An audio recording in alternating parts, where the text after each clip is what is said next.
There is a peculiar moment that happens the first time you choose to enter World 3 for the first time. You are transported into a dark and dingy environment with a mind flayer just in the depths of your vision. You stop running, as you did within the prior archstones, and find yourself walking, not out of crippling fear, but moving carefully, almost reverently, as if the place has asked you to lower your voice to that of a whisper. This is strange to me because nothing, and I really do mean nothing, about latria is kind.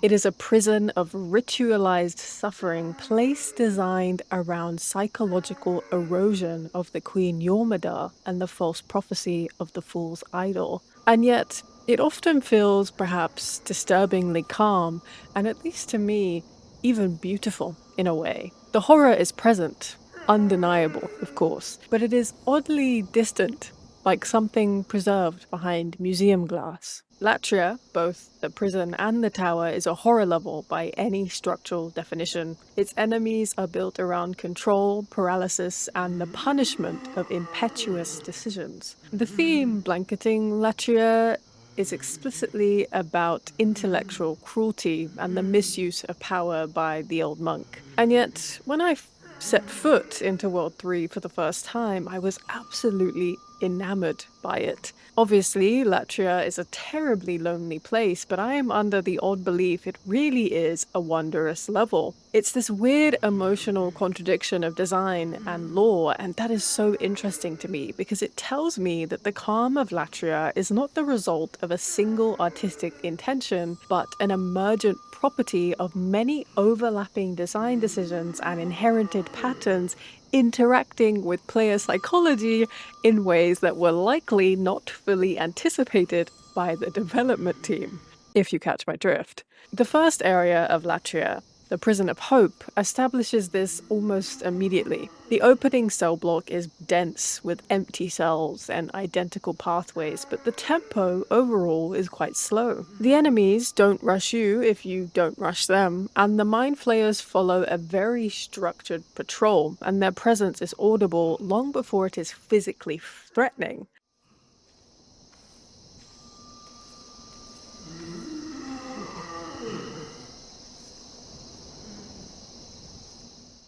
The bells they carry repeat at a distance, echoing down the corridors of the prison in a way that becomes ambient after a while, rather than alarming. And over time, I found myself not reacting to the danger so much as moving in time with it. However, Latria is one of the most lonely spaces in Demon Souls, yet this isolation never translated into, panic or, something mortifying for me.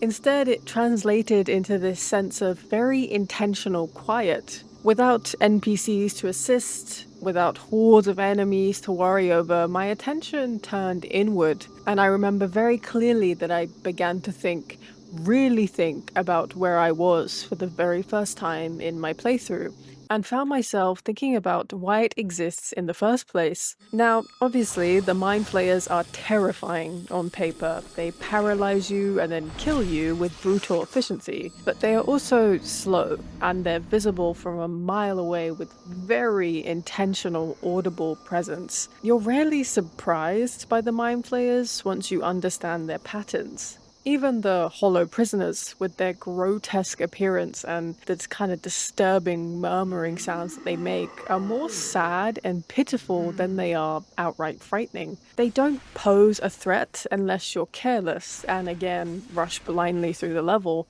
And because of this, they begin to become environmental set dressing, reinforcing the sense that this place is occupied. And then at some point, you will hear the former noble's wife, a singing woman embodying the strange gentleness of Latria. Her song invokes either intrigue or discomfort within you, and it will either escalate tension or diffuses it entirely for the player. Personally, when I heard it for the first time, I actually stopped moving when I heard it, Not because I was deathly afraid, but because I wanted to listen to it wholeheartedly. The once noble lady is kind and inviting when there are iron maidens just next door, and she only wants to inform you of the old monk's turmoil, so you, as the player, are better informed of the prison and the tower. She's an honest woman, despite being blinded and mutilated by the jailers you killed, who will assist you in return for the souls of the very same enemies who once tortured her. Of course, it's a possible greed, but it's a very well justified greed. And when you leave, after choosing to trade with her or not, the former noble's wife will once again fill the halls of the prison with soft, delicate singing. However, none of this, mind you, diminishes the horror of latria. If anything, it deepens it. The suffering in latria feels old and keenly institutional. Latria achieves its strange serenity not by negating fear altogether, but by slowing it down.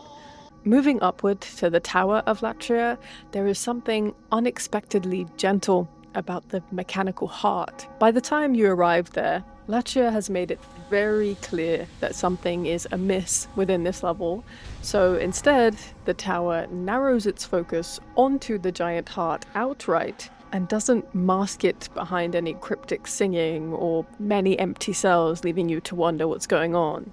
This visual and frankly honest clarity the mechanical heart puts onto the player produces calm in a deeply human way because the mechanical heart does not care whether you are afraid. It would function exactly the same if you were not there, as it has all of the time before you. You are a passerby in a system within a kingdom that predates you and will outlast you if you fail to kill the old monk or die to full damage.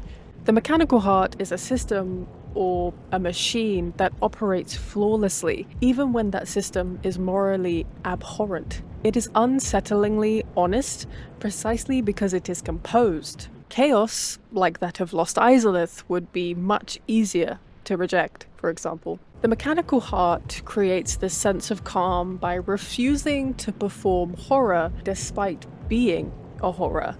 Latria stands as one of Demon Souls' most distinct achievements, and in achieving, it transforms horror into contemplation, not by softening it, but by stabilizing it, and by revealing that sometimes the most unsettling thing is not the demons, nor Queen Yormidar, but man's desire for order. World 3 of Demon Souls is a reminder that games do not always feel the way they are meant to. This is a reminder of our differences as humans. And sometimes, in that gap between intention and experience, you'll find that something extraordinary can emerge. Until next time, soul of the lost, withdrawn from its vessel, let strength be granted so the world might be mended. So the world might be mended.